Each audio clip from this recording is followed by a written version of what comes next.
Hi hello, എല്ലാവർക്കും സുഖമല്ലേ? നിങ്ങൾക്ക് എല്ലാവർക്കും സുഖമാണെന്ന് വിശ്വസിക്കുന്നു. നമ്മളിപ്പോൾ കുറച്ച് നാളായിട്ട് വിൻ്റർ തുടങ്ങിയത് മുതൽ വിൻ്റർ സ്കിൻ കെയർ ആണ് ചെയ്തുകൊണ്ടിരിക്കുന്നത്. നമ്മൾ ഫേസിൻ്റെ വിൻ്റർ സ്കിൻ കെയർ നോക്കി, ഹെയറിൻ്റെ സ്കിൻ കെയർ നോക്കി. നമ്മൾ എപ്പോഴും നെഗ്ലക്റ്റ് ചെയ്ത് ഒട്ടും തന്നെ ഇമ്പോർട്ടൻസ് കൊടുക്കാതെ നമ്മൾ നെഗ്ലക്റ്റ് ചെയ്യുന്ന ഒരു കാര്യമാണ് നമ്മുടെ ബോഡിയുടെ സ്കിന്നിനെ കെയർ ചെയ്യുക എന്നുള്ളത്. അത് വളരെ ഇമ്പോർട്ടൻ്റ് ആണ് കേട്ടോ. നമ്മുടെ ബോഡിയുടെ സ്കിന്ന് കുറച്ച് വരളുമ്പോഴും നമ്മളെ ബോഡിയുടെ സ്കിന്നിൽ ഈ വരണ്ട് നമ്മളിങ്ങനെ ചൊറിയുമ്പോൾ വര വീഴുമ്പോഴും അല്ലെങ്കിൽ ബോഡിയുടെ ഒരുമാതിരി ഇച്ചി ആയിട്ടുള്ള ഡ്രൈ ആയിട്ടുള്ള സ്കിൻ ഉണ്ടാകുമ്പോഴും ഒക്കെയാണ് നമ്മൾ അതിനെക്കുറിച്ച് ബോധറാവുന്നതും നമ്മൾ അതിനെക്കുറിച്ച് ഒന്ന് കെയർ ചെയ്യണമെന്ന് ആഗ്രഹിക്കുന്നതും നമ്മൾക്ക് അതിനെക്കുറിച്ച് അവയർനെസ് ഉണ്ടാകുന്നതും ഒക്കെ അല്ലേ. വളരെ എളുപ്പത്തിൽ നമുക്ക് കെയർ ചെയ്ത് കൊണ്ടുപോകാവുന്ന ഒന്നാണ് നമ്മുടെ ബോഡിയുടെ കെയർ. എന്തുകൊണ്ടാന്ന് വെച്ചാൽ എയറിലോട്ട് സണ്ണിലോട്ട് എക്സ്പോഷർ അല്ലാത്തതുകൊണ്ട് തന്നെയാണ്. പക്ഷേ ഫേസ് അങ്ങനെയല്ല. ഫേസ് എപ്പോഴും വെളിയിലോട്ട് എക്സ്പോഷർ ആണെന്നുള്ളത് കൊണ്ട് നമ്മളെപ്പോഴും വളരെ വളരെ മൈന്യൂട്ടായിട്ട് കെയർ ചെയ്തുകൊണ്ടിരിക്കണം.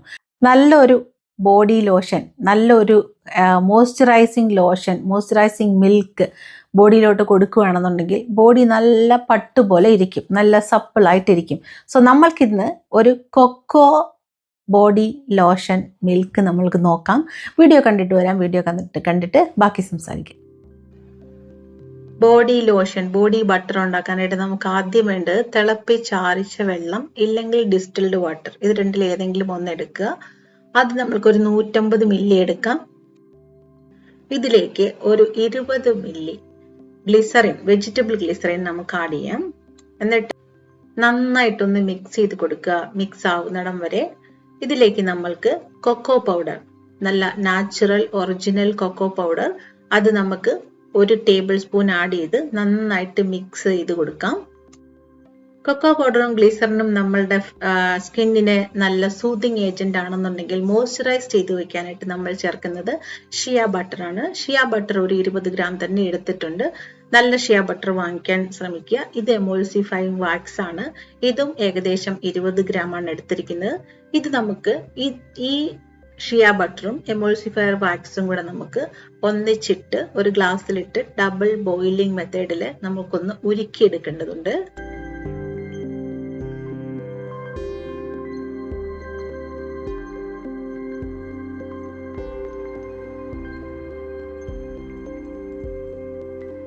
ഇതിലേക്ക് ഞാൻ ഒരു 5 ഗ്രാം ബി വാക്സ് ചേർക്കുന്നുണ്ട്. നമ്മൾക്കിത് ഡബിൾ ബോയിലിംഗ് മെത്തേഡിൽ ഒന്ന് ബോയിൽ ചെയ്തെടുക്കാം.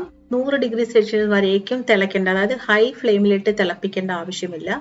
മീഡിയം ഫ്ലെയിമിലിട്ട് തിള കയറുമ്പോൾ നമ്മൾക്ക് സിമ്മിലിട്ടിട്ട് ഒരു 5-6 മിനിറ്റ് ഒന്ന് ചൂടാക്കി എടുക്കുമ്പോഴേക്കും അത് നന്നായിട്ട് മിക്സായി ബ്ലെൻഡ് ആയിട്ടുണ്ടായിരിക്കും. അത് കഴിഞ്ഞ് സെക്കൻഡ് നമുക്ക് നമ്മളുടെ ഷിയ ബട്ടറും എമൾസിഫയർ വാക്സും എല്ലാം കൂടെ ചേർന്ന്, ബി വാക്സും എല്ലാം കൂടെ ചേർന്ന് ആ ഒരു മിശ്രിതം നമുക്ക് ഉരുക്കിയെടുക്കാം. ഇത് കഴിഞ്ഞ് ഇതെല്ലാം കൂടെ നമുക്ക് ഒന്നിച്ച് ഒരു ഗ്ലാസ് കണ്ടെയ്നറിലേക്ക് മാറ്റാം.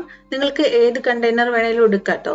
ഇതെല്ലാം കൂടെ ഒന്നിച്ച് നമുക്ക് എടുത്ത് നന്നായിട്ടൊന്ന് മിക്സ് ചെയ്യാനാണ് പോകുന്നത്. നമ്മൾ നല്ല ഒരു ഹാൻഡ് ബ്ലെൻഡർ വെച്ച് മിക്സ് ചെയ്യുന്നതായിരിക്കും ഏറ്റവും ഉത്തമം. കാരണം നമ്മൾക്കിത് ആദ്യം ഒന്ന് ബ്ലെൻഡ് ചെയ്ത് കഴിഞ്ഞ് പിന്നെ ഒരു 10 മിനിറ്റ് കഴിഞ്ഞ് വീണ്ടും ബ്ലെൻഡ് ചെയ്യേണ്ടതായിട്ടുണ്ട്. അങ്ങനെ ചെയ്യുമ്പോഴാണ് നമുക്കിത് ക്രീമി കൺസിസ്റ്റൻസിയിലോട്ട് കിട്ടുക. അതായത് ഒരു ബോഡി ലോഷനായിട്ട് ഒരു തിക്ക് ക്രീമായിട്ട് കിട്ടുക. വിട്ട് ബ്ലെൻഡ് ചെയ്യണം. കണ്ടിന്യൂസ് ആയിട്ട് ബ്ലെൻഡ് ചെയ്തുകൊണ്ടിരുന്നാൽ നമുക്ക് കിട്ടില്ല. ഹാൻഡ് ബ്ലെൻഡറാണ് ഏറ്റവും നല്ലത്. ബ്ലെൻഡ് ചെയ്ത് കഴിഞ്ഞ് ഞാനൊരു 20 മിനിറ്റിനെ റെസ്റ്റ് ചെയ്യാൻ വെച്ചിരുന്നു. അത് കഴിഞ്ഞപ്പോഴേക്കും അത് നല്ല പാകമായിട്ട് നമുക്ക് ബോഡിയിൽ തേക്കാൻ പറ്റിയതായിട്ട് സെറ്റ് ആയിട്ടുണ്ട്. കൊക്കോ നമ്മളുടെ ബോഡി സ്കിന്നിനെ നറിഷ് ചെയ്യുകയും നല്ല സ്മൂത്ത് ആക്കുകയും ചെയ്യുന്നതാണ്. ഗ്ലിസറിനും നമ്മുടെ സ്കിന്നിനെ സ്മൂത്ത് ആക്കി നറിഷ് ചെയ്യുകയും ചെയ്യുന്നതാണ്. അതുപോലെ തന്നെയാണ് ഷിയ ബട്ടറും ബി വാക്സും. നന്നായിട്ട് നമ്മുടെ സിൽക്കി സോഫ്റ്റ്നെസ് തരുന്നതാണ്. ഡ്രൈ സ്കിന്നിനും എല്ലാ ടൈപ്സിനും ഉപയോഗിക്കാൻ പറ്റുന്നതാണ്. നിങ്ങൾ ചെയ്ത് നോക്കൂ. ചെയ്ത് നോക്കിയിട്ട് നിങ്ങൾക്ക് എങ്ങനെ ഫീൽ ചെയ്യുന്നു, ഇഷ്ടപ്പെട്ടോ ഇല്ലയോ എന്നൊന്ന് എഴുതി അറിയിക്കാം. ഇത് ഇതുപോലൊരു കണ്ടെയ്നറിലാക്കി നിങ്ങൾക്ക് സൂക്ഷിക്കാവുന്നതാണ്. ഇത് നമുക്ക് പമ്പിംഗ് കണ്ടെയ്നർ ആണ്. പമ്പ് ചെയ്യുമ്പോൾ നമുക്ക് വേണ്ടത്ര അതിനകത്തോടെ വരുന്നതാണ്. അപ്പോൾ വീഡിയോ കണ്ടല്ലോ, ഇഷ്ടമായെന്ന് ഞാൻ വിചാരിക്കുന്നു. ഒരിക്കലും ബോഡിയാണല്ലോ നമ്മളുടെ ശരീരത്തിൻ്റെ സ്കിന്നിനെ കെയർ ചെയ്യാതെ വിടരുത്. അതും നമ്മളുടെ കോൺഫിഡൻസിൻ്റെ ഒരു ഭാഗമാണ്. എക്സ്പെഷ്യലി നമ്മുടെ കൈയിൻ്റെ ഇവിടെയൊക്കെയുള്ള സ്കിന്നിങ്ങനെ ചുരുങ്ങി വരുമ്പോഴും നമ്മളിങ്ങനെ ചൊറിഞ്ഞാൽ ഇങ്ങനെ വരികയൊക്കെ ചെയ്യുമ്പോഴത്തേക്ക് നമുക്ക് ഭയങ്കര ബുദ്ധിമുട്ടാണത് അല്ലേ. അത് ഒരു കാണുമ്പോൾ തന്നെ ഒരു അരോചകമായിട്ടുള്ള കാര്യമാണ്. അത് ഈസി ആയിട്ട് നമുക്ക് മാറ്റാം കേട്ടോ. സ്ട്രോബെറി സ്കിന്നുള്ളവരും ഉണ്ട്. മുതുകത്ത് പാടുവരുന്ന ബാക്ക് ആക്നെ, അല്ലെങ്കിൽ ഇവിടെയൊക്കെ ആക്നെ വരുന്നവർ, ഷോൾഡറിൻ്റെ ബാക്കിൽ ആക്നെ വരുന്നത്, കൈയുടെ ഇവിടെയൊക്കെ ഒരുമാതിരി ആക്നെ വരുന്നവരുണ്ട്. അതിനൊക്കെ നമുക്ക് ഈ ലോഷൻ ഉപയോഗിക്കാവുന്നതാണ്. ഈസി ആയിട്ട് നമുക്ക് മെയിൻറ്റെയിൻ ചെയ്ത് കൊണ്ടുപോകാവുന്ന ഒന്നാണ് നമ്മുടെ ബോഡിയുടെ സ്കിൻ എന്ന് പറയുന്നത്. സ്കിൻ കെയറിൽ അതും പെടും എന്ന് മനസ്സിലാക്കുക. പിന്നെ ഞാൻ ഇടുന്ന വീഡിയോസിൽ നമ്മൾ പറയുന്ന കാര്യങ്ങൾ വളരെ ഡീറ്റെയിൽ ആയിട്ട് തന്നെ പറഞ്ഞിട്ടും പിന്നെയും എങ്ങനെയാണ് ഇതെത്രയാണ് അതെത്രയാണ് ഇതിനെത്രയാണ് അല്ലെങ്കിൽ ഇതിൻ്റെ മെഷർമെൻറ്റ് എത്രയാണെന്ന് ചോദിക്കുന്നതെന്ന് എനിക്കറിയത്തില്ല. സബ് ടൈറ്റിൽസ് ഇടണം എന്ന് എനിക്ക് ആഗ്രഹമുണ്ട്. പക്ഷേ സബ് ടൈറ്റിൽസും കൂടെ ഇടാനുള്ള സമയം എനിക്ക് കിട്ടുന്നില്ല എന്നുള്ളതാണ് സത്യം. എന്തെങ്കിലും ആരെങ്കിലും ഞാൻ തപ്പിക്കൊണ്ടിരിക്കുകയാണ് എഡിറ്റ് ചെയ്യാനും സബ് ടൈറ്റിൽസിനൊക്കെ. ആരെങ്കിലും കിട്ടുകയാണെന്നുണ്ടെങ്കിൽ ഉറപ്പായിട്ടും സബ് ടൈറ്റിൽസ് ഞാൻ ഇടാൻ നോക്കുന്നതാണ്. ഇപ്പോഴത്തെ എൻ്റെ ഒരു വർക്ക് റൊട്ടീൻ വെച്ചിട്ട് എനിക്ക് ഒട്ടും തന്നെ സമയമില്ല അതൊന്നും ചെയ്യാനായിട്ട്. ഞാൻ കൺസിഡർ ചെയ്തിട്ടുണ്ട്. ഒരാളെ അന്വേഷിച്ചുകൊണ്ടിരിക്കുകയാണ്. കിട്ടുവാണെങ്കിൽ നമ്മൾക്ക് നോക്കാം. പിന്നെ വേറൊരു കാര്യം പറയാനുള്ളത്, വീഡിയോ കണ്ടിട്ട് നിങ്ങൾക്ക് റിയലായിട്ടുള്ള ഡൗട്ട് ചോദിക്കുകയാണെന്നുണ്ടെങ്കിൽ നിങ്ങളുടെ സമയത്തിനും നിങ്ങളുടെ ചോദ്യത്തിനും ഒരു വാല്യൂ ഉണ്ടായിരിക്കും. ഞാൻ അതിനുവേണ്ടി സ്പെൻഡ് ചെയ്യുന്ന സമയത്തിനും ഒരു വാല്യൂ ഉണ്ടായിരിക്കും. ചോദിച്ച ചോദ്യം തന്നെ പിന്നെയും വന്ന് ചോദിച്ചാൽ എല്ലാ കമൻറ്റിനും ഞാൻ ആൻസർ പറയുന്നത് കൊണ്ട് ചോദിച്ച് എന്നെ ഇറിറ്റേറ്റ് ആക്കുകയാണ് ഉദ്ദേശമെങ്കിൽ എനിക്കറിയില്ല. ഞാൻ റിപ്ലൈ തരും, അതിന് പ്രശ്നമില്ല. പക്ഷേ ഇതെന്താണെന്ന് വെച്ചാൽ കുറേ അങ്ങനെ ആയി കഴിയുമ്പോഴത്തേക്കും റിയലായിട്ട് സിൻസിയറായിട്ട് ഡൗട്ട് ചോദിക്കുന്നവരേതാണ് അല്ലെങ്കിൽ ചുമ്മാ ചോദിക്കുന്നവരാരാണെന്നുള്ള കാര്യം ഞാൻ മറന്നുപോകും. അപ്പം ഞാൻ റിപ്ലൈ തരാതാകും. അപ്പോൾ റിയലായിട്ട് കഷ്ടപ്പെടുന്നവർക്കൊരു ബുദ്ധിമുട്ടാവും. ആർക്കും സ്കിൻ കെയർ ഓർത്ത് വിഷമിക്കരുത്. ആരുടെയും സ്കിന്നിൻ്റെ ഒരു കണ്ടീഷൻ ഓർത്ത് വിഷമിക്കരുത്. നമ്മൾക്ക് അതിൽ നിന്ന് പുറത്ത് വരാം എന്നൊരു കോൺഫിഡൻസ് കൊടുക്കണമെന്നാണ് എൻ്റെ ആഗ്രഹം. ഉറപ്പായിട്ടും നമ്മളുടെ സ്കിന്നിൻ്റെ പ്രോബ്ലത്തിൽ നിന്ന് നമ്മൾക്ക് പുറത്ത് വരാൻ സാധിക്കും.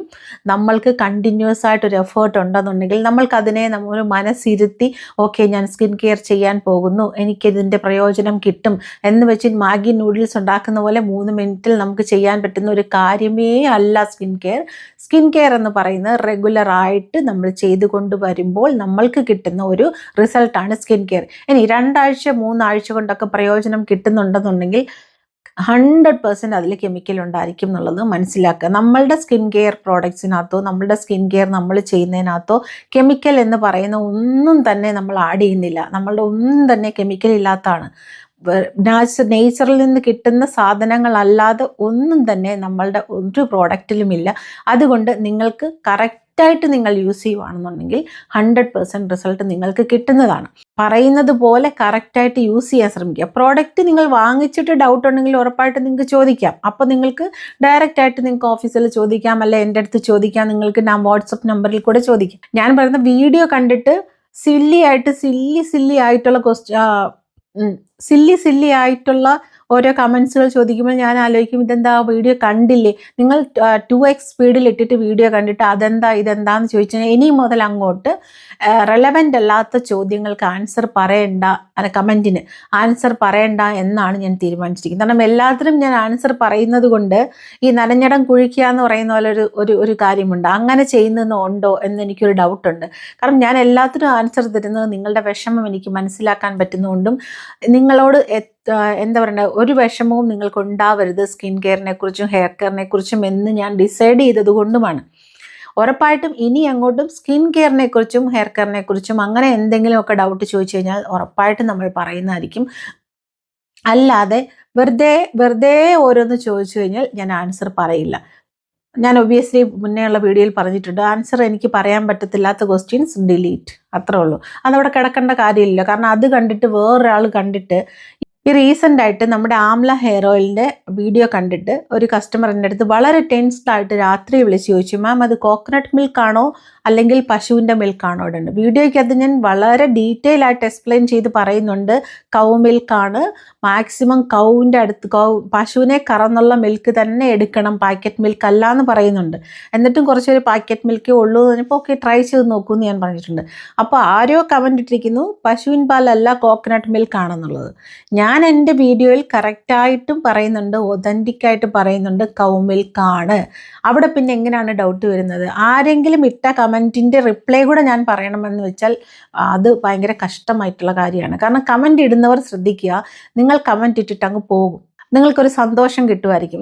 ഇങ്ങനെ എന്തിനാണ് അത്, എന്താണ് യൂസ് കിട്ടുന്നതെന്ന് എനിക്കറിയില്ല. ഞാൻ ആ കമൻറ്റ് ശരിക്കും കണ്ടില്ല, അല്ലെങ്കിൽ ഞാൻ ഡിലീറ്റ് ചെയ്ത് കളഞ്ഞേനെ. ഞാൻ ഇപ്പോൾ പോയി നോക്കിയപ്പോൾ അതിന് 500-ൽ കൂടുതൽ കമൻ്റ് ഉണ്ട്. ഞാൻ എവിടുന്ന് തേടി പിടിച്ച് ഡിലീറ്റ് ചെയ്യാനാണ്? പിന്നെ ഞാൻ വിട്ടവിടെ കിടക്കട്ടെ എന്ന് വിചാരിച്ചു. അത് മറ്റുള്ളവരെ ബുദ്ധിമുട്ടിക്കുന്നു. അത് വായിക്കുന്നവർക്ക് ഒരു കൺഫ്യൂഷൻ ഉണ്ടാകുന്നു, അവരുടെ മനസ്സ് വിഷമിക്കുന്നു. ഇതാണോ അതാണോ എന്നറിയത്തില്ല.